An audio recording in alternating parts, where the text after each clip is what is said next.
Good day and welcome to the Lifestyle League. And today, our first guest, in fact, is none other than Ronnie Mckenzie. Sawubona bhuti dumela, okay? Goedankie ka vir hoe gaan dit? Ek kan Afrikaans praat, hè? Jy weet ek kan Afrikaans praat, hè? How are you, my brother? Better than you. Number one. Good. You know, we were arguing with the team and trying to find out who would make a good impression as the first guest of this show. And I came up with your name, and everybody was saying, who's Ronnie Mckenzie? So I'm now posing the question to you. Who's Ronnie Mckenzie? This is Ronnie Mckenzie. That's the best you can get. I'm not too sure in what sense. Ronnie Mckenzie controversial, Ronnie Mckenzie this, Ronnie Mckenzie that, but this is Ronnie Mckenzie. I'm not too certain in what form or in what. Okay. A farmer. And many other things that one would be called a socialite and all sorts of names. Comes with whatever we hear all the time. Okay. I've known the first time I knew about Ronnie was a politician. Ronnie, ANC, and but as I got to know him and understood him better, I discovered a lot of things about Ronnie. Ronnie is from Lesotho. Ronnie comes to South Africa. Ronnie is part of the ANC. How's that? How does that happen? Well, I can tell you one thing that people have got opinions all the time. It just depends on how well you know somebody. And depending also on, there's always smear campaigns about people. You've been smeared a lot about various types of things yourself. You'll always be hearing about who comes from, when people want to go for you, they say, you are this, you are that. Ronnie comes from Lesotho, Ronnie is a politician, Ronnie is a farmer, Ronnie is a socialite, Ronnie is a crook, Ronnie is a thief, Ronnie is this. If you can go upon people. But are you from Lesotho? Maybe I eat with both sides of my mouth. From Lesotho, from South Africa. My mother is a Mosotho from Lesotho. My father is from here, Kliptown, Eldorado Park. So. Yeah, because you brought more Afrikaans. That's why I keep on asking about Lesotho, because there's no Afrikaans in Lesotho. Definitely. So we just let such type of things just be wherever. Lesotho accepts me as a citizen. South Africa accepts me as a citizen. Maybe at the end of the day, I just need to just decide where do I fall. But Lesotho for me is home. South Africa for me is home. So wherever I just feel comfortable is home. Where did you grow up? Eldorado Park. Okay. Lesotho. So my parents just kept taking me like playing footsie tennis. This side 1 year, 2 years that side, back this side, so forth. So. And you are a Mckenzie, a Mosotho Mckenzie. Yeah, if there's something like that, yes. And are you related to Gayton Mckenzie? Well, maybe he can answer that. I can put it that way. He's my big brother. Maybe he can put it and say, okay, that's my lighty, or no, that's not my lighty. It's Boko Fana or something of that nature. And then can you tell us about your childhood up to where you are now? Hey, very colorful childhood, to be honest with you. Very, very colorful. Very interesting. When I just look back and I just say, you know what, it could be the best movie if I've got to actually put it out there or write about my childhood. It's very mixed in a sense that, started school in Eldos. Protea. We first lived in Protea South, just below Shawela. Protea? Yeah, Protea South. How old are you? By the way, tomorrow will be my big day, which will put me just almost half a century. Oh, nice. Yeah. Okay, so from Protea and then? From Protea, 1986, proclamations that it's no more colored soul area. Moved to Eldorado Park. Whilst in Eldorado Park, my parents decided take me to Lesotho, go to Lesotho, started, I think, one of the best schools in Lesotho called English Medium, the River English Medium. Left Lesotho, came back to Eldorado Park, went to Holt Park Primary School, left Holt Park Primary School, Did my high school in Lesotho, Form 1 until Form 5. Left there, went to tertiary in Tabanchu. Left Tabanchu, went to tertiary in Johannesburg Tech. Left that, started being... Oh, so you are educated? Others will say maybe I'm not. Oh. I don't know. Something along those lines. I don't know what's education, but... But you spoke about what? Johannesburg Tech. Yeah. What were you studying there? Diesel mechanics. Oh. That's something I love very much. And it's something that, when I think about it, that one could have just been a Greece boy today or something along those lines, but took a different route altogether. The influence of Eldos before so-called Majimbos. So you're talking about Eldos, you're talking about cars, you're talking about these things, studying. Have you ever stolen a car? That laugh. Very good question. Maybe an accomplice too.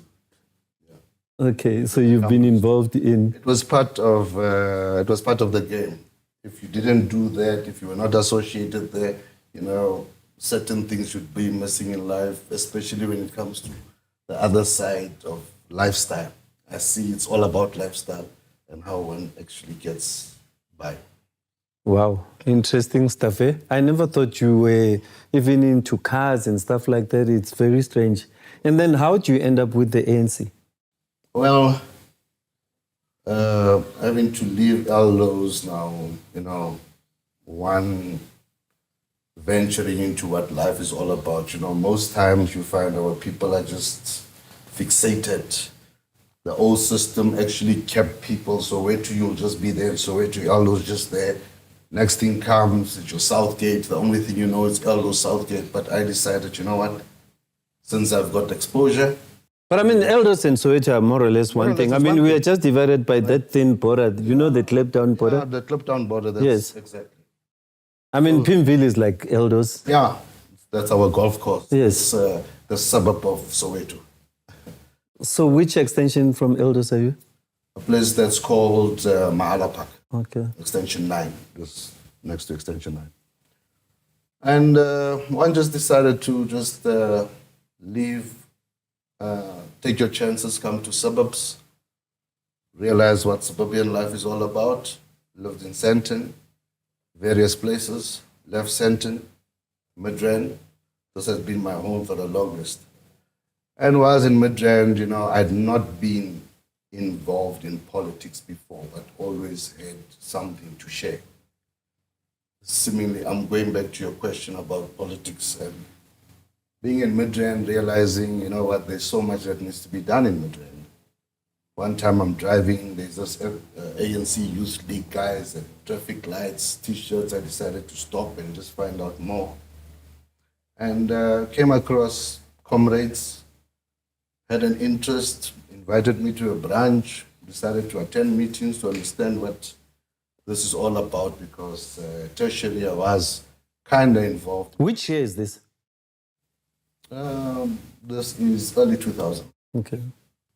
So realizing at tertiary, I had an understanding of what the SRCs were all about and then just decided, let me just get myself involved in the ANC Youth League here. So you don't grow up in politics, but you work yourself up. And suddenly you are in the top, whatever they call them. I'm not anywhere up in the top of anything. No, but at that point, didn't you get elected to be... Yeah, I was part of the BEC of the ANC Youth League under the leadership of fellow comrade then, Duda Lebelo. And we used to be very, very radical at that point in time as the ANC Youth League. At the time when I joined, Comrade Manusiki Gaba was just leaving, His presidency. His presidency. Then came Comrade Fikile Mbalula. His leadership was quite very strong. I liked the way he could air things out. And then we were then led to, Juju, Comrade Juju, which then we, as Midrand, we were the most progressive branch, I could say. I remember we even got an award. Definitely. So that's how I got myself involved. But now, since I had a background of always believing in going for whatever I believe in, and realizing here I'm just serving with a whole lot of people that are just fixated in politics, nothing else and all. And the branch managed to realize that can make quite good use of me in terms of fundraising, in terms of a whole number of things. And that's how we managed to actually strive and become one of the best branches, managed to summon, if I've got to put it that way, ministers, high-ranking ANC leaders to come to the branch, give accountability, explain us on a number of things. The branch became very attractive. Many came to the branch. Even others from other branches started associating themselves with our branch. And that's how. And then I want to ask you a question, because when you get into politics, you start from a branch level, they'll tell you about branch to region, from region to, all those things. And then how do you, at some point, people dream of just following that route till they achieve what they want to achieve. How did you get to a point where you started questioning things? Because how you are known now, you are known as the guy that is not afraid of politicians. You have a WhatsApp group. It's one of the most popular WhatsApp groups in terms of politics. And it's the one that has been in the news more than any other political groups. People are trying to be like open politics, but open politics is open politics. So how do you get to a point where you start questioning your leaders with the bravery that you have? Because I've never seen somebody do that. How do you get to that point? Because we are channeled to think in a certain way when we love a certain political movement. I've always believed in free society. I always believe in discipline. I always believe in accountability. And I got to learn from a Greek friend of mine some years back that until you release oil of Olay in the toilet, then I can go down on a knee for you. But as long as we all do the same, you're just human like me. And I've got all right to ask you or speak to you. We tend to be channels in a sense of a title, make somebody something superhuman, of which to me such doesn't apply. I always believe in accountability. If I've elected you or nominated you to lead me, lead me. But if you're failing to lead me, I'll question you. There's no doubt about that.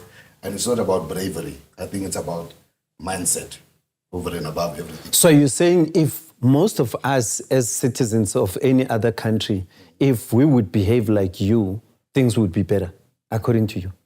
Well, most definitely. Not necessarily behave like me, but have that ability to holding people accountable. There's no point in actually saying, Gaffer here is my leader, and next minute you're not leading. You are more about yourself than actually the people. And if, as citizens, we can find it to hold people accountable. Our taxes, people are evading tax, people are dodging tax, people are doing all sorts of things with tax that they do not want to contribute to the fiscus because of the levels of corruption. So they rather just take their monies and do something else than actually seeing to that they pay their taxes properly, because monies don't get channeled to where they're supposed to go. But were you not worried about losing some of the benefits that you had acquired by being close to proximity? Because I'm sure you lost a lot of friends, and you're in Gauteng, there's those powerful people that I've seen you challenge in the group. And how do you get to that point where you just say, stuff it, I'm going to ask them these questions? Because let's be honest, most of us are afraid. Well, it's never personal. To be honest, those that do take it. And talking about that, you're right, because I've noticed most of them don't leave the group. Others do once in a while, but you always find a way of bringing them back to the group. But how do you do that? Because I've seen groups, I've been included in groups, and I've left so many groups, and I said, Open Politics is the only group, where I see you guys telling Mom Helen Zille where to get off, but she doesn't leave the group. I've seen you tell premiers, ministers, how do you do it? How do they listen to you? And it's not like they're listening to you, but how do they tolerate you? If we've got to speak about open politics, for instance, open politics is a very interesting platform because it's not a choir. It's a platform that actually has, leaders. It's a platform that has got followers. It's a platform that has got men of the cloth. From your poorest to your richest in the Republic of South Africa, you'd find on open politics. Your ministers, your opposition parties, whether be it the Democratic Alliance, the Patriotic Alliance, Rise Mzansi, any other political organization, even your priests, your pastors. Talking about that, sorry to interrupt you, Pastor. At some point, Mboro wanted to sue you.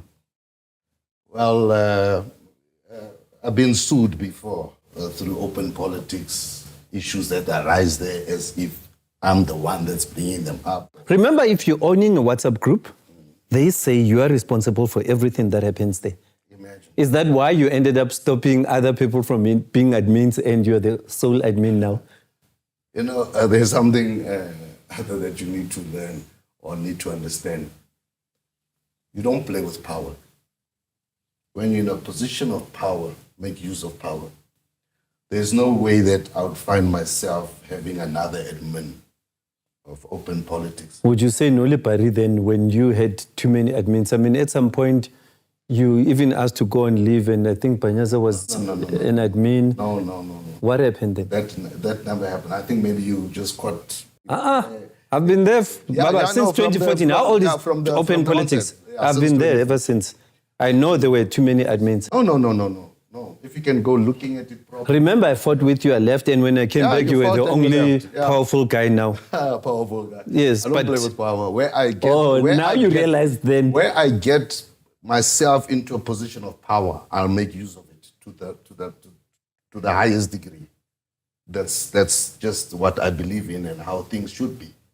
There's no way you can have a position and say you're a CEO and you're unable to make decisions. Okay, let's go back to the Mboro issue. Then what happened? No, then he got to understand. I gave him a call on the side and I said, you know what? I'll agitate debate. Whether you like it or not, I'll agitate debate. Let us be debating how people regard you, how they see you and whatnot. Take it in. As a leader, in Sutu they say, I don't know if you understand what that means. It means that you just need to take on anything that comes your way. People on open politics, most of them are leaders in their own right, wherever they are. So they need to actually be able to accept critics. So there we are all equal, according to you? Yes, we are all equal. There's no one, Apart from the fact that you know power, you are. Yes, okay. Definitely in that sense. So how many people tried to sue you? There's areas you would know. Yeah, because you would know, you would know. But by now, I think most people have realized if you understand what liberation is, people are liberated on open politics. They've grown thick-skinned. There were those that would never talk to me because of I did this. Just this very week, somebody very close to me said to me that I went for them, their reputation and all. And I just wondered, what reputation are you talking about? Are you worried about people's opinion, about who you are, how you did things and blah? That's you. You need to take whatever comes. You know what's the most funniest thing about open politics? You talk a lot of rubbish. People take that rubbish. But there's one thing I've noticed. Even those that you have rubbished, they still call you president. I don't know. Is that why you say you don't play with power? You understand? The presidency part probably is from, I will be president of the Republic of South Africa. That one, rest assured. Yeah, I remember you said that. One, rest assured. I will lead this country. In one way or the other, I will lead this. So can I also be like you and say rubbish? That's not going to happen. Well, it's how you see things. I believe there's nothing impossible under the sun, to be honest with you. There's nothing impossible under the sun. I was just looking recently on... I can believe you. I mean, if you look at where we come from in that group and you look at how most of the people have progressed, I mean, look at Gaten, for an example. Exactly. He can I be mean, one who of the thought, examples. yes. You used to dictate to people, to say, hey, we are going there this week, we are going there. You still do it, but... And funny enough, how the very open politics started. It was right here in Midrand where one would actually ask families to come out on weekends, let's clean the streets, let's do all the type of things. A Midrand citizens group is there, which you also do know about. And yes, because I remember on weekends we would be called to come clean the streets. And all that. Yes, being active citizens, it's very important. And from there, started realizing people are busy speaking politics on a group that is mainly for, activism outside, doing whatnot. Then one just decided to say, let's have open politics. Invite everybody. That's how open politics actually started. And from open politics, I would say to you, it's one of the things that I believe a person like the late former president, the founding father of this democracy of us, Nelson Mandela, would appreciate, where he wanted a society that's able to talk. We have our political difference, we have our different views, but we should be able to tolerate each other. On open politics, people have managed to tolerate each other. Lots of people are able to be doing business together today. There's lots of transactions that happen through open politics. Have you been in a situation where you find politicians calling you on the side saying, "Aye, please just tone down on me"? Most cases, they would actually send somebody to talk to me. In most cases. Yeah. Yes. In most cases, they do send so-and-so to talk to me, or they know I didn't like this type of a thing. He can't say that. But then I'll call the politician out and I say, you know what, please don't take that personal. These are views on the ground.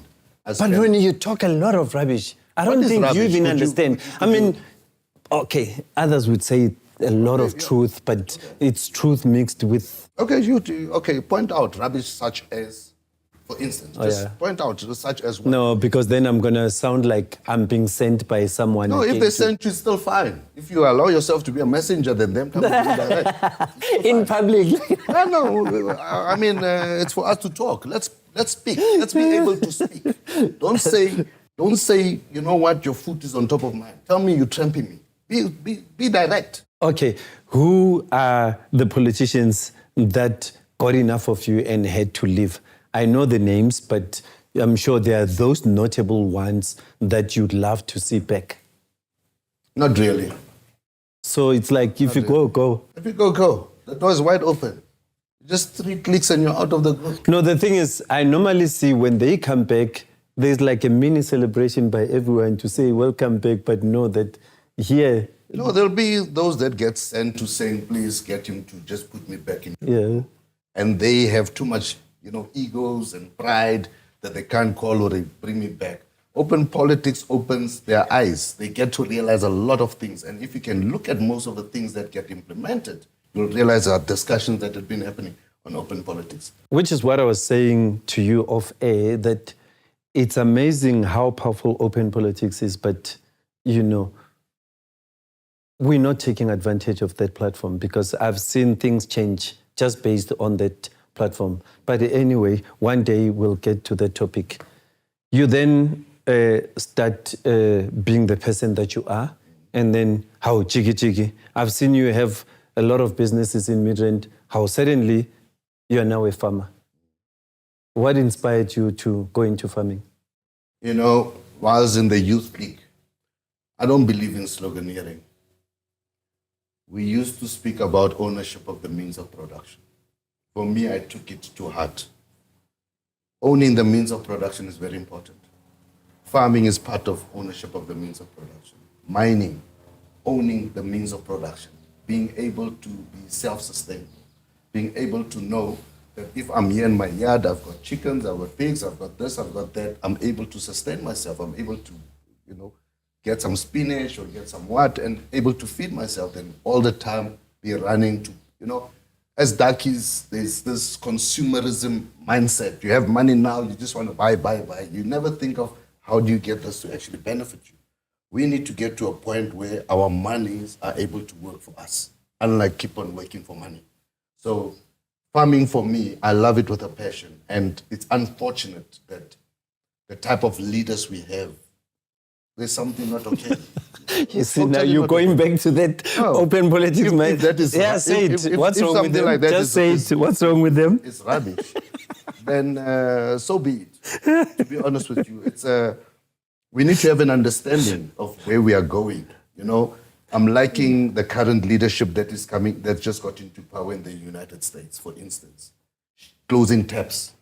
As Africans, we just all the time, you know, cap in hand, forever needing, whilst we are, you know, sitting on wealth. You know, Africa is so rich with everything. The only thing that Africa is not rich at, brains. So would you all say, the education. Would you say since you've moved into farming, you are happy with how things are going? Not at all. I am not. Not at all. What's the problem? We could do better by far. By far. We just do not have the proper leadership. That's the problem. We do not have leaders in this country. Not at all. So, in short, you are not doing well in farming. You could be doing much better. By far.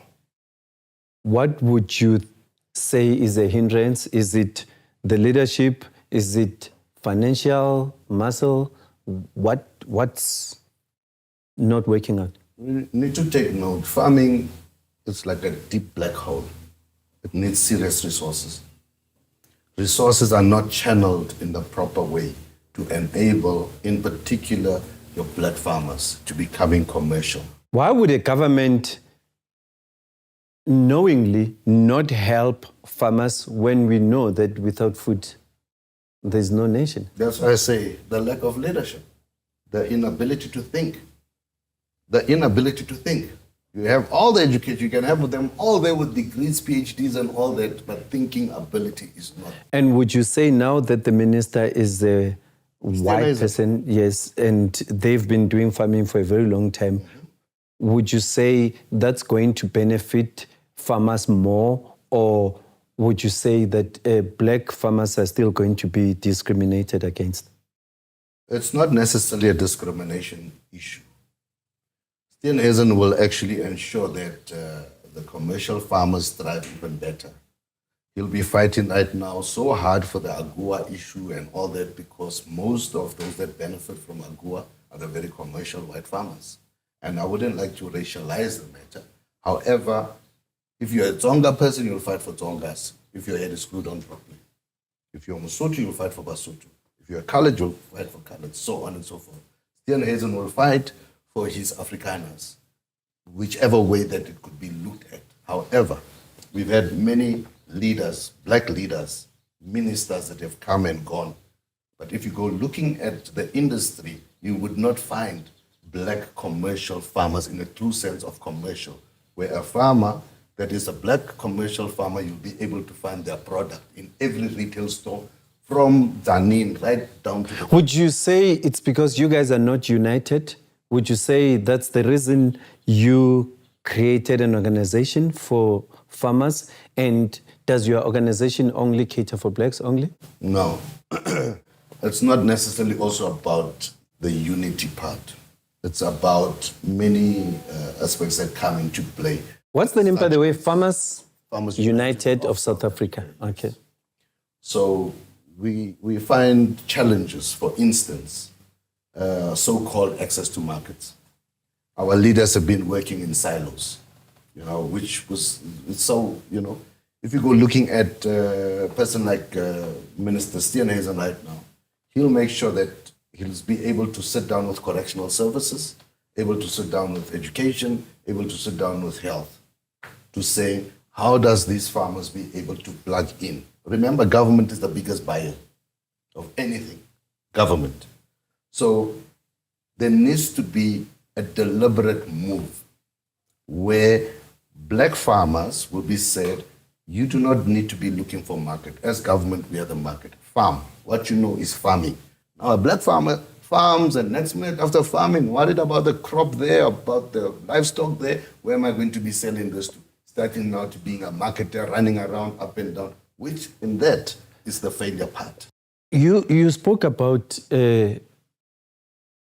discrimination, and you said, you wouldn't call anything discrimination. Why then would you differentiate a black farmer from a white farmer? Is it not supposed to just be about the capability one has? Mm-hmm. Look, we've got many. Why must it be about black farmers, if I may ask? Look, we're speaking about transformation, right? Over and above everything, to actually manage to reach a certain point where... So we need transformation even when we talk about food. People want to eat tomorrow. Yes, people want to eat. Yeah, food like tomorrow.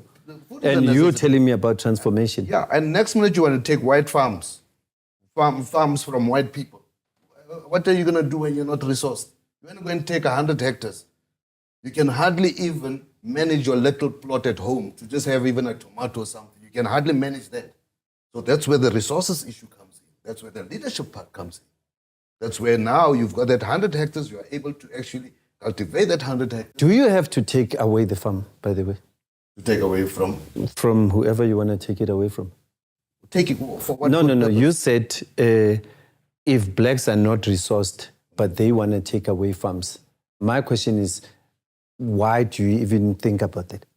We're speaking, besides farms, we're speaking about land-related issues. Yes. If Van Schalve... In fact, you have raised such issues about land reform and, the corruption and everything. Yeah. Look, many farms had been taken, had been bought or taken or whatever from the very commercial white farmer and given to a fellow darkie and whatnot. Go to those farms out there today. Zero is happening. What we know, like I said earlier on, we've got this consumerism mindset. You get a farm, it's just specials, weekends, parties, and all that. That's a reality. Whether we want to accept it or not, it's a reality. Most of our black farmers that have bought farms, they're hardly on their farms. They're living in our Midlands, in your Sentons, and what? They think that farming is by remote. You can never farm by remote. Never. Is that why you left Midrand and go there? And said, let me be hands-on and understand what the industry is all about. And what are the challenges? Because honestly speaking, we all love farming and we all dream about farming, but we're thinking about farming but still living in Sandton. What you're saying is a fact. Yeah. And we see money, we don't see... Exactly. We don't want to work. Yeah. We want overnight riches. People don't understand that business is about solving problems as well. Solving problems. There's a problem, people need to eat, you go into farming to help alleviate that problem. Yes. Contribute towards the economy. But they think business is about profit. That's the thing. And you know what? Farming is not a child's play. It's not a child's play. You don't just, you get every year, every day, every what. Hey, I just bought a farm. I want to farm. Hey, what can I plant? I went to your farm the other day and you were showing me a tractor and saying, how much was it? The tractor that you were excited about. Exactly. And to me, it looked like, this thing is old. Why is this guy raving about this thing? Exactly. But there's that one favorite one I showed you. Yes. My little 135, which I love very much. It's a donkey. That thing just works and works and works. That one is the one I think I was showing you that time. But now we need to have an understanding in terms of where do we want to go to? What goals have we set? Those are very important things. How deliberate are we to achieving those goals? How deliberate are we? Like in any other thing, if you want to achieve, you need to put in the effort. You can't just, there's many darkies going out there and buying farms. And I wanted to. Yeah, and nothing I have a small one. Yeah, no, go ahead. Do your little thing, do your trials and error. I believe in trial and error. I don't believe so much in so-called, the young people will call it R&D, research and development. I believe in burning your fingers and understanding that thing is hot, you don't touch. Now, desktop research and what, those things hardly, and the sad reality is the lack of skill we have. It's so fundamental. Do you see yourselves winning the battle? And I'm saying yourselves referring to black farmers. Oh, yes. How so? Provided the leadership changes. Remember, you mentioned that if the minister is white, he'll look after white interests. So how do you then succeed? Look, success of all is what you push, how you get things done, what you're pushing, what you seek to achieve. If we've got a president that he's a farmer himself, the current president that we have, but if he could be deliberate in saying agriculture should be the backbone of this country and invest a lot in agriculture, and he sees to that the minister Enoch actually pours more money into agriculture, into uplifting black farmers to be resourced. Most times, the way it is done actually kills our black farmers. You come into farming as Arthur, you've got a farm, they've given you a farm, they give you a tractor. After giving you a tractor, they give you implements or whatever the case can be. But you can hardly even feed yourself. You don't even have money to actually fuel that tractor. You don't even have money to pay staff. They put the cart before the horse. Wouldn't you say, though, it's because we are no more even studying agriculture at schools? Exactly. Because when we grew up, there was agriculture. And again, there was all you those take things. farmers as poor people. But like now, you suddenly just want to own a farm, but you don't even know how to plant a seed. You can only farm. Coffee like an farm. Here an farm. As if it's something, wow. You know, a lack of knowledge. One other thing that kills us. Lack of knowledge. We need to actually capacitate our people in knowledge. Those are part of other things that kills us. You know, first time being on a farm, or their friends coming, it's only a 21 hectare. Get over there. Like it must be expensive. Now they see zebras there, they see impalas there, they see this.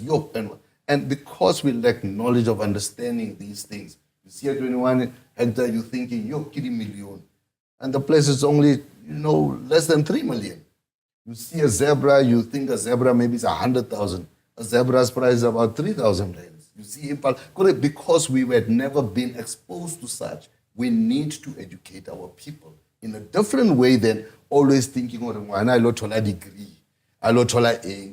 Then you come across those people, hey, Mckenzie, when I got a certificate, what the bloody hell does a certificate do? Come on, I get so mad coming into people's offices, put certificates all over the show, but they don't know jack about life. No, we always talk about that. It's a very sad situation where people are just channeled into thinking that having that thing in your office means something, which is sad. And we are not saying people shouldn't be educated, by the way, but Definitely. The type of education we actually give is very important. Most times, the type of Western education of twanging, we think, kan lekker fucking Engels praat and whatnot. That's not the case. With all your English, but unable to produce anything. Not creative, not innovative, can't produce anything, but good English. What would you say are the successes of FUSA? The ability to actually have most of our farmers challenging the so-called status quo. The ability to actually getting things done, which are done quite a bit different, although I've made a lot of enemies before whilst the organization was starting, mainly in government, because they've not been used to being challenged on matters. They know, repetition. Every year, budget will be R1 billion. We're going to go out there, give the farmers seedlings, give the farmers seeds, fertilizer, and what. Come back again the following year, and nothing ever changing. And the food prices keep going high. Yeah. And for what? For what? What's the cost of food prices going high? Because since COVID, food prices are just skyrocketing. What does your research say? According to my understanding and according to my research, it goes back again, and I would like to emphasize on leadership. We do not have things in abundance. We are now on this international thing of believing more in exporting than feeding our own locally. We have quite a lot that we are taking out then actually, and we're taking out quality and leaving junk behind. It's funny that either you want to eat a straight cucumber. You don't take a cucumber that it's a cucumber, it's grown naturally. It can be skewed. You're allowed to be led by the Lani wives. The biggest thing that we are confused about is Bodaki. We are just busy following where Lanis go. Where Lanis go is where we are following. A white lady over there, she wants her banana that way and what, she sets the trend. Now you also, a Woolworths person, a what person, you won't buy at ShopRite Checkers. If you buy at ShopRite Checkers, you won't want to carry that because you want to live a Lani way. We need to go back to basics. That's what's most important. Be able to buy from whoever, wherever, and so. But now we are going there and we keep on chasing and going there, and the demand becomes there. The higher the demand, the higher the price. Yeah. We are creating the challenges.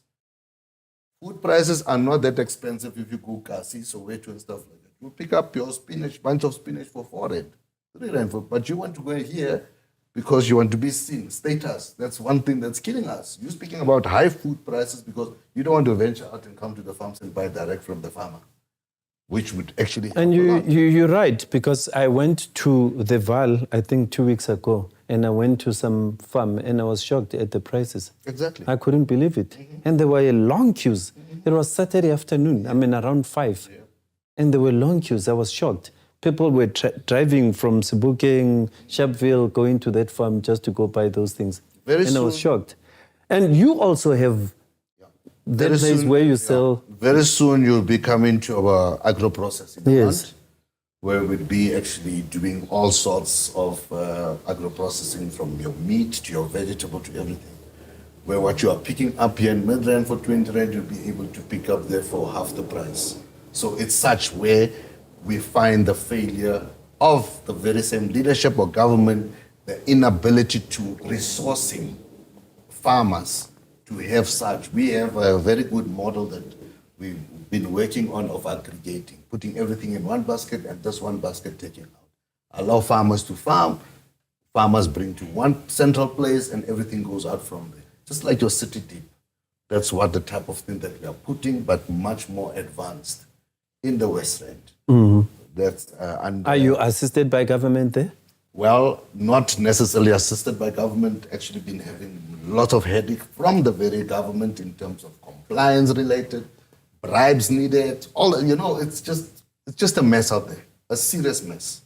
So those are the type of challenges. Yes, we'd approached DFIs for funding and come across the different stumbling blocks in terms of getting things done, and it's a challenge, what I can say. Because listening to you, when you started, I was excited.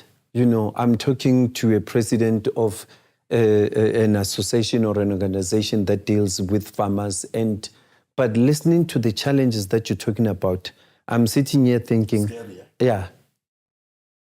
Scary. A young person out there. How are we going to get out of this? We'll get out of it. Believe you me.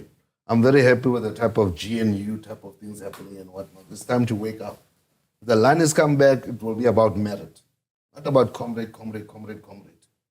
Nothing is happening. So you love the GNU? I wish it could actually even be diluted more. To be honest with you, I wish it could even be diluted more. What's good about GNU? I won't say there's anything good about it. However, it's a wake-up. What's exciting about GNU? It's a wake-up call. What's exciting about the wake-up call?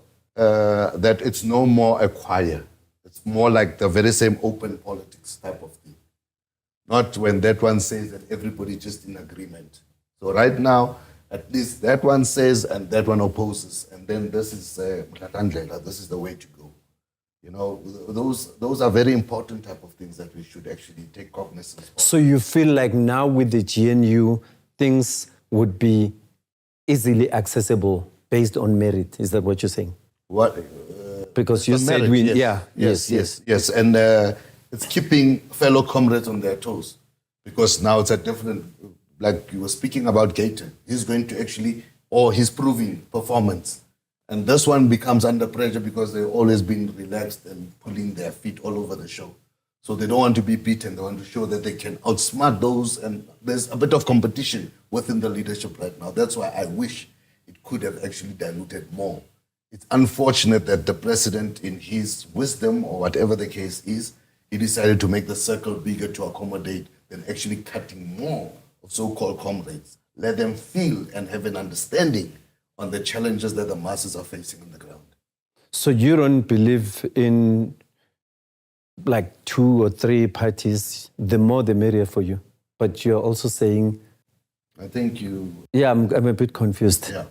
I'm saying it's unfortunate that he came to a dead end and he had to realize that, you know what, the only way to get this working, I'll have to make the circle bigger so that I can accommodate comrades. And what did he do? He expanded his cabinet. It's bigger than before. Oh, okay, I hear what you're saying, yes. But instead, he would have just cut all these others that are comrades. But now he's more like in fear that, you know what, they're going to clap me at conference or they're going to do what. It's more, he's more on an ANC verge than a country verge, you know. And questions that I always ask fellow comrades, ANC or country? Where do you fall? If I've got to ask you, you're a fellow comrade, what comes first to you, your country or your organization? If I've got to, and I hope you answer. You remember the country is citizens, and citizens are your family, relatives and everybody. So the country would always have to come first. Thank you. Just ask that to the fellow comrades that are ministers and all that. I bet you they will say ANC first because they're ticketed. How sure are you? Is it because you've been part of them? No, not how sure I am. Were you like that? No. Because you might be talking from experience. I don't know. You tell me. I'm not partisan. Right now, I'm not partisan at all. I want what works for South Africa. Who did you vote for? When? Who did you vote for? When? The last elections? Yes. To be honest with you, I didn't vote. Because I remember you said that you didn't vote. I did not vote. I did not waste. I didn't have time. But that's being irresponsible. In what sense? Ronnie, you are an irresponsible leader. You have to vote. Okay, in what sense? You have to vote. Who said? You cannot just let go. And then you just sit there and you just blame people. Okay, I don't sit and blame. I've been there. I voted. The elections, before these elections, I split my vote between the African National Congress and then the Economic Freedom Fighters. The elections before this. This time around, I remember you used to sing praises of Julius. No, Julius is a leader. Julius is a leader, irrespective of how he's viewed, but he's a leader. Very smart, he's a leader. He leads. So who are you voting for next year? Next year. And it's local government elections. Yeah. Still assessing. Maybe I'll vote, maybe not vote again. Maybe not. But I would be against you not voting. It's irresponsible. I don't care what you say. Okay. You know, remember, I'm the only person in that group that can stand up and say, Ronnie. I don't believe you in one sense. I don't believe in being indoctrinated. You're indoctrinated. Who said democracy was the thing that you need to vote? Why are you then celebrating GNU? I'm saying to you, I'm not celebrating, but I'm saying, under since it's democracy, the GNU, for me, I find it something that works, that could even do better. However, I'm saying to you, why would you say that one needs to vote? It's irresponsible. Would you say that to your kids that they shouldn't vote? Most definitely. I would tell them. Don't lie, Ronnie. I'm telling you the honest. When you are strict on your kids, I mean, I know. Very, but yes, it so doesn't mean... You wouldn't say they shouldn't vote. Why would you say they shouldn't vote? Vote for who? It's up to them. Okay, if they want to vote, they can vote. I can't, they're grown-ups now. The twins are grown-ups now. Cecilia's almost also, I think, she's also a vote. Yeah, she is. She'll be voting. On weekends, you used to take them to the farm. No, definitely. Do you still do that? No. Are they interested? I was because you remember you used to post about your kids going to farming. Funny enough, I was with them now, the twins in Cape Town, and they are so, anti-ANC because they asked me, Daddy, are you, you came to us, I hope you're not going to this ANC rally, birthday things. I said, girls, I'm out of that type of things. It's our time and all. So they don't want to hear, or even the youngsters, young, definite, they wouldn't want to hear anything ANC related if I've got to speak about those type of things. It's all about who is progressive, who is speaking to them. That's what right now. Who's speaking to these youngsters over here? Right now, what are we encouraging them? What are we teaching them? What is coming? Are we are we so short-sighted or long-sighted?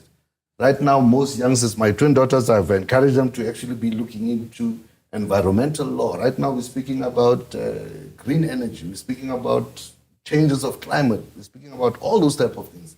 But I'm Hence, sure I there's say don't discourage people from voting, because that's how you change the narrative. You change the narrative with that vote.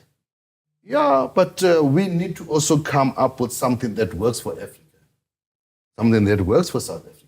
And who said this is my question to you. Democracy. It's an invention by somebody that believes that democracy is the best system. Right? What would you advise the world should do? The world? Yeah. No. Or South Africa again? Let's look. I always believe it. If you don't believe in the democracy of casting a vote. Right now, what I would wish for is a dictator. This country needs a dictator. Who would you appoint as your dictator? I don't have to. Power is taken. It's not given. Right now, this is not power. So a coup would suit you? I lived in a country where coups happened almost every other time, which was Lesotho. Whilst we are sitting like this, next minute you listen on the radio that, you know what, Cyril is no more president. A soldier general has taken over. And it's 6 to 6. 6 o'clock indoors, 6 o'clock outdoors in the morning. Other than that, it's shapa shapa. But at some point you said people shouldn't just follow the norm. But now you're talking dictatorship. But Kafir, come on, listen. Who would you choose as your dictator then? Why would I choose? What if I become the dictator? Oh, no wonder you said... So I'm saying, what if I become the dictator? But South Africa right now needs its morals back. There's too much, there's just way too much that has gone haywire. How will that help the country? How will that help us? You know, a dictator that can just come in maybe for 10 years to just put the country back online. Law and order, enforcement of things to happen. Right now, even our kids, they hardly even have fear of the Almighty. They hardly have fear of their parents. You speak to them, they say, huh? And that time you're a father. You call them and say, yes. You can't even know anymore who's who in the zoo. Parents are so scared of their kids today. What is that? Moral fiber is gone. Out of the presidents South Africa has had in your lifetime. In my lifetime? Yeah, in your lifetime. Maybe I'll say... Or somebody that you read about. Or you want to talk about under democracy? Yeah, or in your lifetime. Okay. Who would you say comes close to that dream of yours? Right now, you're speaking about under democracy and under apartheid. Or under... Either or. Under... Who would you say comes close to that dream of yours? Okay. Under Thabo Mbeki, there was quite some, a shift of, you don't just speak freely, willy-nilly about this. I love my freedom and all, but it needs to be nipped in the bud. You need to understand where you're going. You don't just... So today one can speak openly and freely because it's a free world, it's a free country. We're doing as we please, I need somebody to say, hey... Were you in Limpopo 2007? When all started going... That's why I'm asking, were you in Limpopo 2007? Yeah, for that conference. Yeah. That changed the whole narrative. I'm not going to go there. I was just asking. Yeah. I just wanted to... Yeah. Okay. But we need decisive leadership. Former President Jacob Zuma was very decisive. Whether we like him, we don't like him, but he was decisive. And in many aspects, he may have, it's just unfortunate that he chose the wrong horses. But if he had chosen local horses, that was the best that could have happened for South Africa in terms of economic development. I'd put it in that way. And, we've seen, it's unfortunate that the current president we have, I feel or I see him just as a lame duck. It's unfortunate. And, we will get there at some point in time, but I think we need to first think, How do you get to a point where you look at a president and just say, they're a lame duck? He's a human being like me, right? So, if a man is unable to actually stand his ground on a number of things, and like what? Things like what? He can. We've got a minister that is implicated in some shenanigans. Their inability to fire. You just rather just, shuffle around the same place. What does that say about you? There's so many other things. You have an opportunity to say, I'm a wealthy, rich man as a president. I don't need any of this. Let me be decisive and take decisions about this country to move this country forward. Instead, you want to you can't please everybody. Even yourself, you can't please everybody. You need to, set the record straight and get things done. Right now, what we need is implementation. We need to get things done in this country. We need leadership, not this whole consultative type of leadership. In Open Politics, the WhatsApp group, would you say you've got favorite politicians? And if so, who are they? I won't say I've got favorite politicians. There are leaders in Open Politics that engage quite a lot and are able to give clarity where clarity is sought upon a number of things. And currently in the leadership in this country, I'm talking about open politics. Yeah, because I've seen you attack a person like Jimmy Manyu, for example, but he'll always respond and try and clarify things. Yes. So hence I'm trying to find out who are the people that are making that group cook for you. I'll say to you, you should actually withdraw, comrade. It's Muswanele Mani. I'll speak. Oh, apologies. I hope and I trust that he does forgive you for that. Ish. I was calling him fighter, now I'm calling him spear, because it's with the MK party.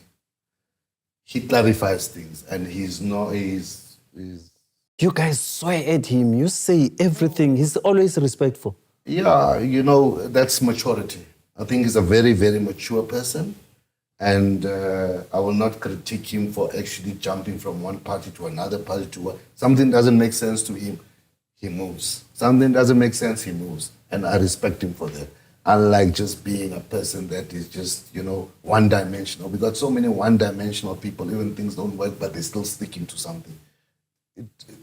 So would you say he falls into that list of your not favorite, but people that you appreciate being in the platform? I appreciate very much him being in the group. Who else? Ministers that are able to give clarity on issues. You'll speak about Minister Aaron Motsoaledi, Mamuluku Kubai, Minister Stellan Dabeni, although for me she's very weak, extremely weak. I think she's bitten on what she can chew. If I were her, I would ask the president, please relieve me. But the fact is you like her. She's my comrade. We served together in the youth league. Mentioning the ones that are your favorite. We've got also a number of them in the Patriotic Alliance. You'll have your Kenny Kunene that would also participate and give his views on certain things as and when. And then we would have, Mayor Tulima Donsela, who would be able to also give, I don't know if she falls under political... Yeah, I'm just saying your favorite people in the group. I know I'm not one of them, so hence I'm free to ask such questions. Because I talk a lot of rubbish just like you, but yeah. People. When I'm a borer, you just want to bring up soccer. But understandably, and I always talk to you about the one thing that, you know what? We have the CAF president in that group. You have Patrice Motsepe. He's representing us in football. And you expect me not to post about football. And what contributions does he have other than once in a Blue Moon CAF-related things, where we want so much from him so that we can understand really this wealth? Is it his? So he's none of your favorites? No. Is it his wealth or is it just a pawn of something? I think the guy also, I like the guy. He knows me, understands me. He schooled with one of my uncles at Elwyn North, but wish he could just be more of a person that realizes the need for him to engage. But Ntate Motsepe is presidential. Presidential, my foot. So is he not a human being? No, just asking, is he not a human being? Does he? And would you say Mom Helen Zille? Mom Helen Zille? I like Helen Zille. And I don't understand what is she being fought for. Why are you? Because she responds. Yeah, she responds. But what are you fighting Helen And sometimes she writes it in person. Yes. I like Helen Zille. I won't lie. I've managed to listen to her interviews and all that. She's a straightforward, she's a leader. What I can say, Helen Zille is a leader. What made Mbalula and Julius leave the group? I don't even want to talk about, people that want to just be hero worshipped. Juju had never been on the group, if my memory serves me right. But Mbalula had been. But those are people that want to be praised all the time, praised. They don't want to be criticized. They just want everything to just, okay, hey, comrade, when how sharp you are doing well. No. And that is not how things should be. We need to engage. People like Panyas have been there. Until we have a leader, maybe a benevolent dictator, or until we have a dictator where things are just nipped in the bud to saying no free speech, no whatnot, toe the line. People like Panyaza, Lebogang have been there for a very long time, over 10 years, and you always fight with them. Why are they not leaving? What do you think is the reason? Open politics is a school. They are learning a lot, and they try to implement in their departments.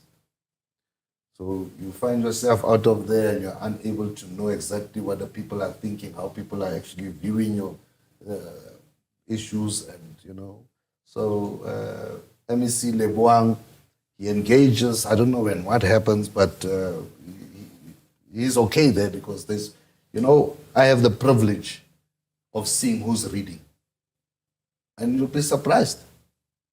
Even people we all read. Everyone reads. There's one guy that I would wish that could contribute more or engage more. I would call him Dr. Paulo Jordan, and I'll stick to that. And, it's so silly that we've got so many VCs, chancellors of universities, that could just call him and just give him that honorary doctrine, just so that Dr. Paulo could be. But that is being done. But we have Mckenzie there. Who's that? My queen. Who's that, Mckenzie? Oh, I'm scared. Gloria.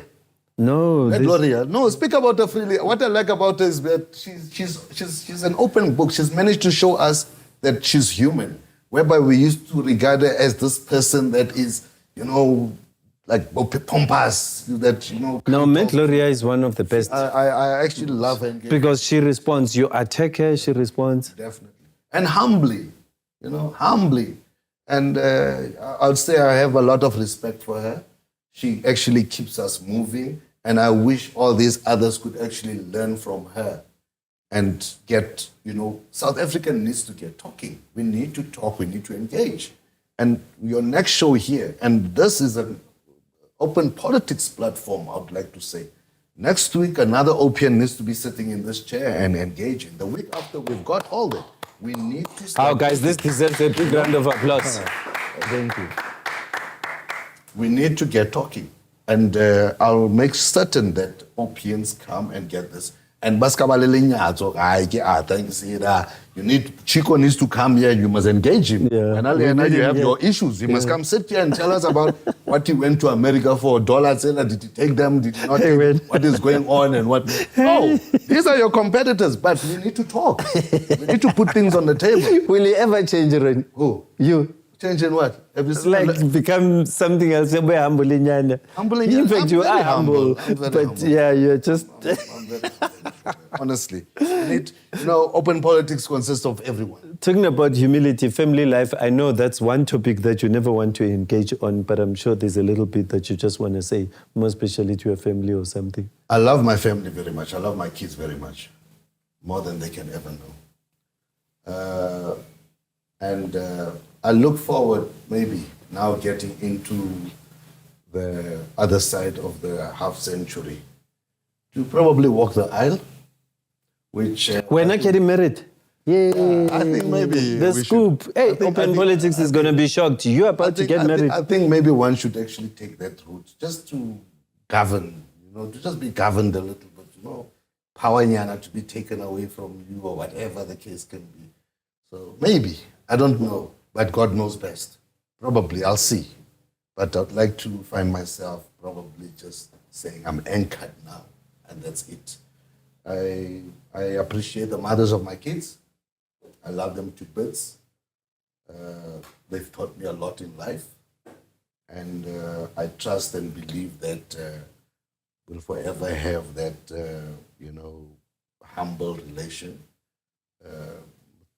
things happen. This is life. Challenges are there with every one of us. We all come out of the other side scarred, So family life is something that's important in life. And one just needs to find God more than anything to understand family life. Over and above everything. That's what I think. Wow. Do you read? Read. Yeah. You'll be surprised. Which book would you recommend that I go read? The Bible.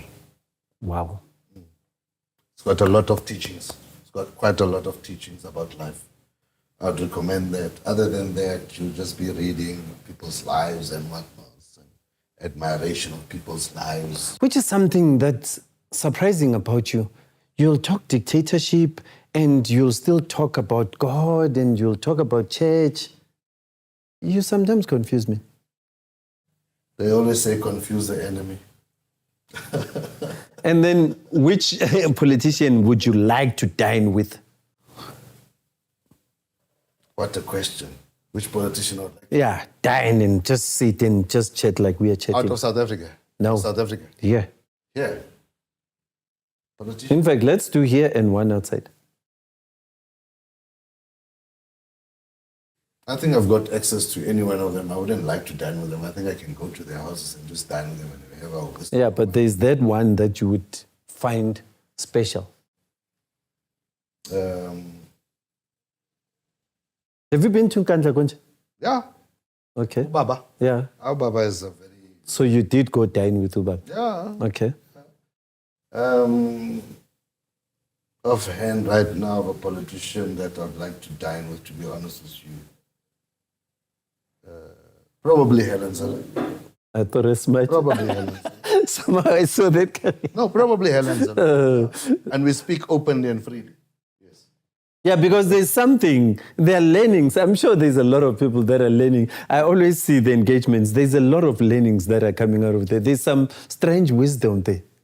Not strange. Real wisdom. Yeah. Real wisdom Yes, is there. I've noticed that. No, real wisdom Yes, is there. but you know why I say strange? Because you guys always try and find a way of ignoring it, and a few days later you would be saying the very same things that you were saying. Yeah, exactly. You know, that is the thing, the irony of this whole thing. And, you know, we need to, you know, if I've got to put it to you, Arthur, you know what? We need to get out of this whole race-related issues and focus on our country to build our country.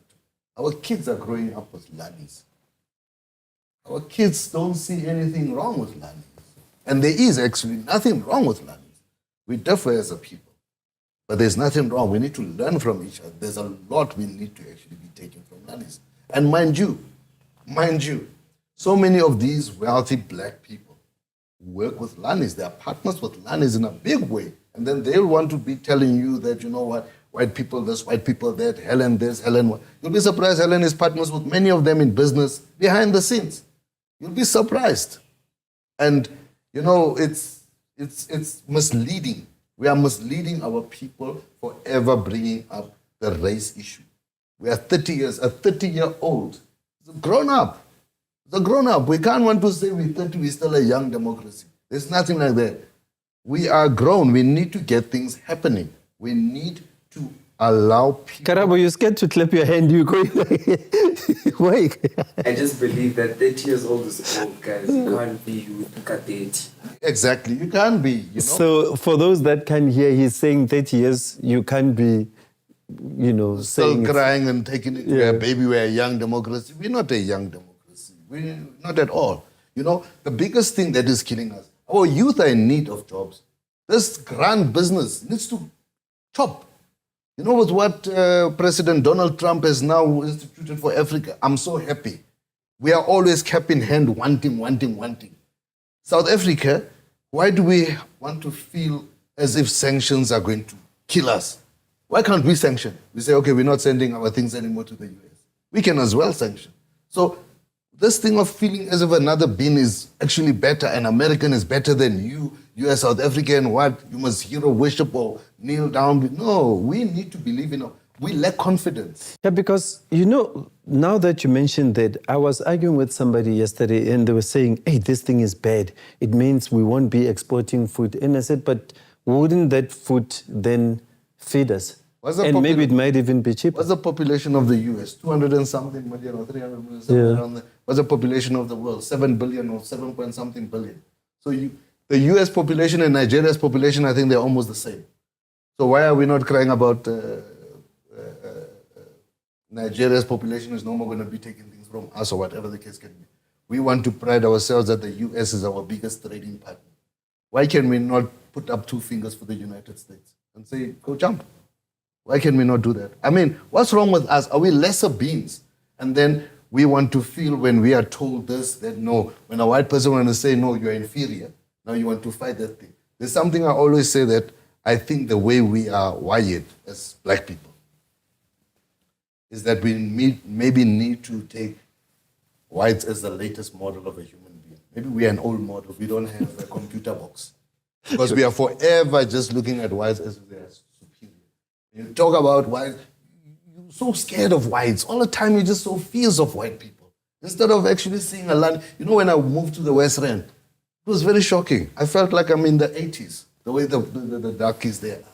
They're so, hey, I take them to a place, maybe it's a pub and what, there's just white people there. They don't even want to go there to the bar and what. Then I say, what's wrong with these people? Hey, but the bars are scary, that's right. Eh? Scary of what?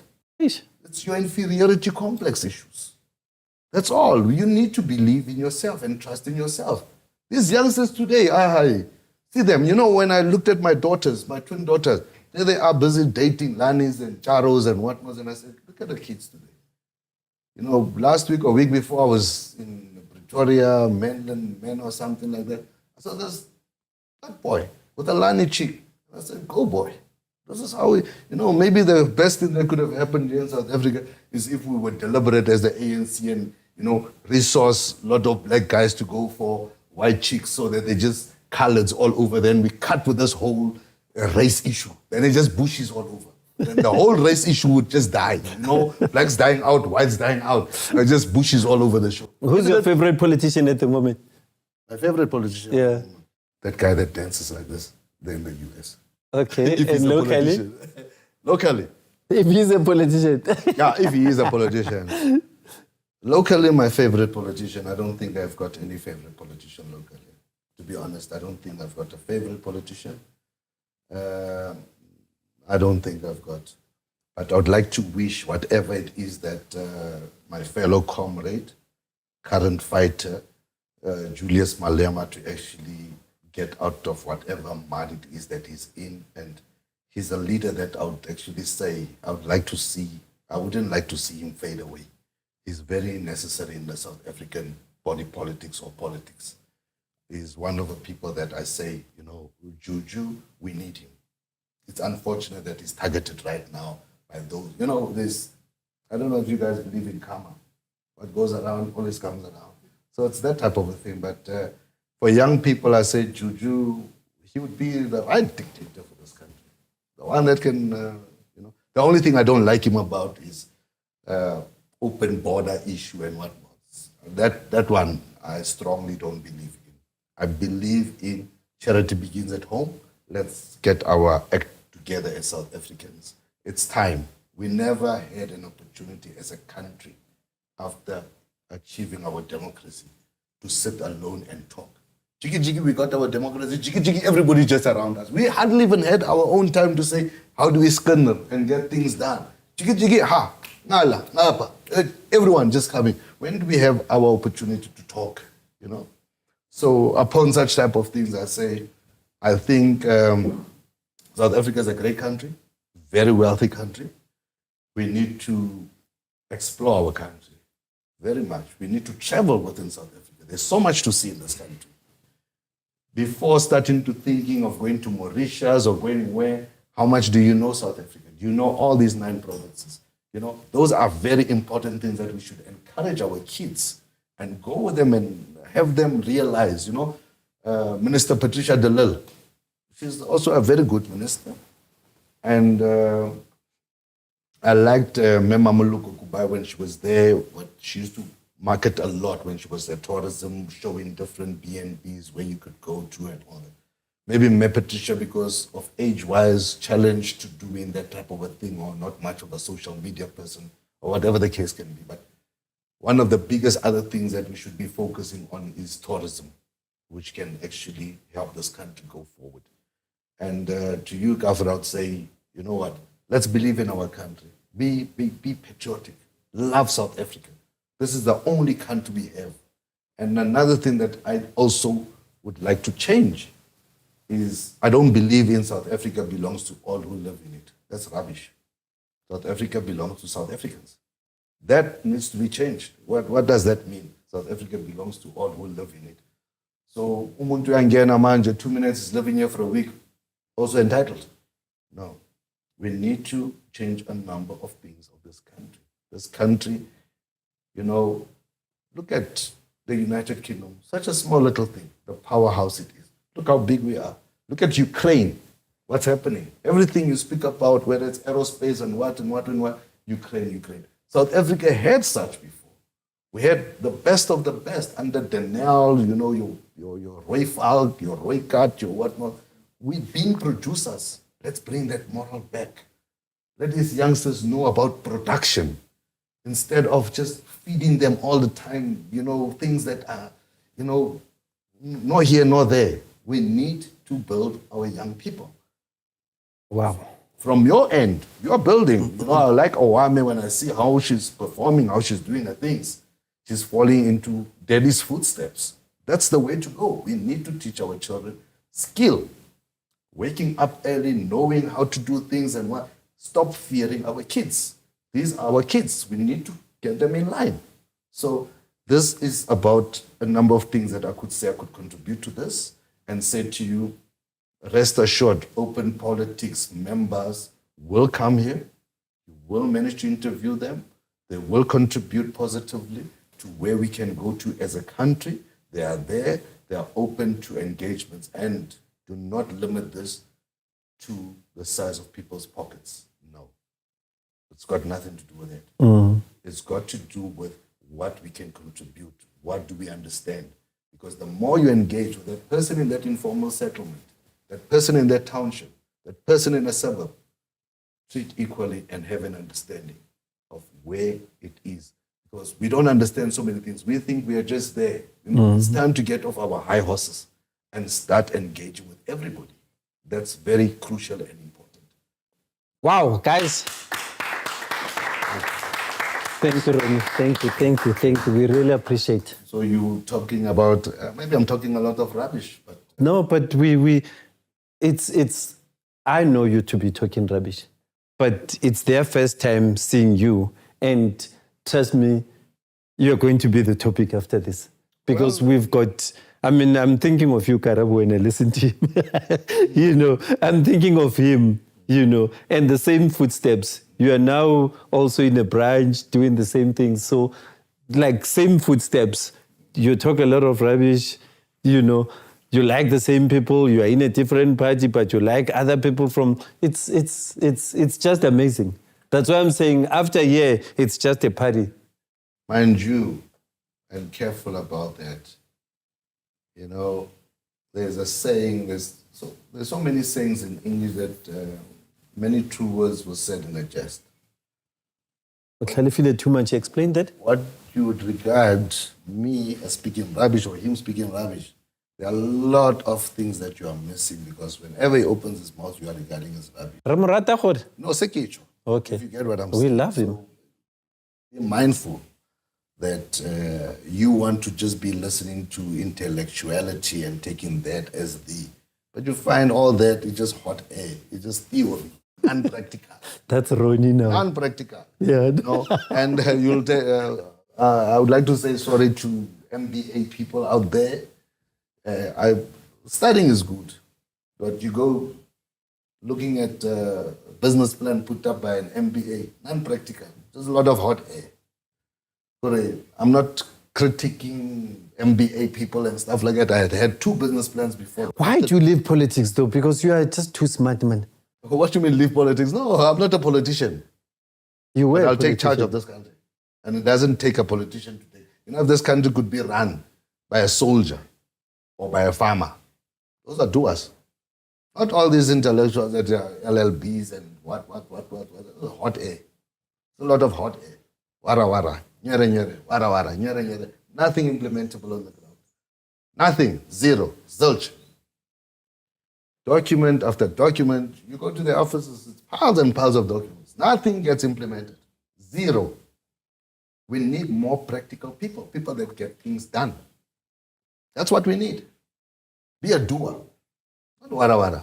Not wara wara. But nothing, there's nothing to show at the end of the day. And I'm not saying that I'm able to, but I'd learned a lot in the agricultural space in terms of getting things done, which is very important, extremely important. So with the young people out there, you need to learn to getting things done. Knowing, you know, there's a lot of laziness today, potato couches today, whatnot. When you have your phone, how much work, you know, are you getting from your phone? I was so impressed with my daughters now that they're English teachers. I just wondered, what are they talking about?